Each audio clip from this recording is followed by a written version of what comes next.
what has boxing turned into? I was born in '88.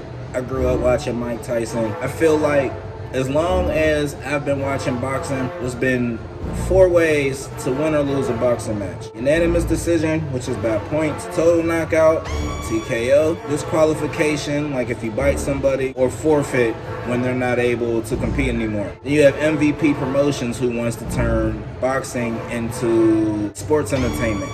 And granted, boxing is supposed to be entertaining. Last thing you want to do is watch a boring ass fight. But this is a real fight. So we expect the loser to lose in the way that a loser does. And you got people like Jake Paul and MVP Promotions who decide they want to put in their contracts that if you don't knock me out, then we can get a couple extra millions. And he expects everybody to play the game. And then he ran into Anthony Joshua.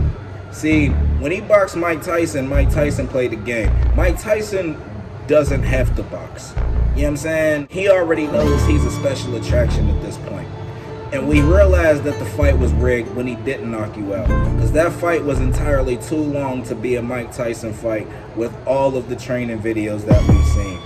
As opposed to Anthony Joshua, I'm not saying that he does need to fight, but there's no way you can expect a real killer to play by these soft-ass boxing rules, because this is not professional wrestling. This is professional boxing. Boxing is a real sporting event.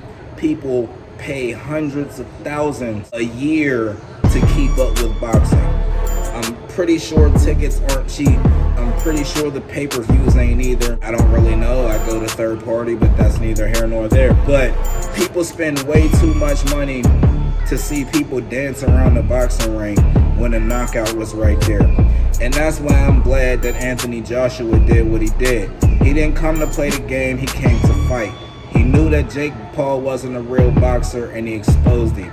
Unfortunately, Jake Paul broke his jaw in 2 different places, and now he's thinking about, well, suing. Yes, suing because he got knocked out in a boxing match, which is something that's supposed to happen.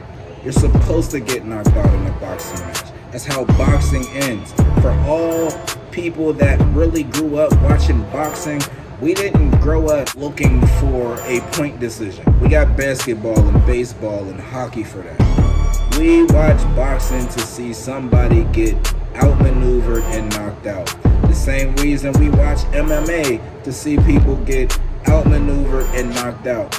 Boxing is sports entertainment, but it's not sports entertainment. It's a sport. To water down a sport like boxing to where you're not allowing yourself to be knocked out. And it's not because you can't fight, but you're putting it in a contract that you can't be knocked out. It don't fucking make sense.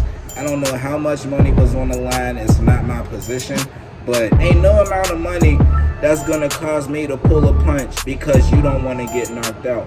If you want sports entertainment, call your brother, tell him to call Triple H.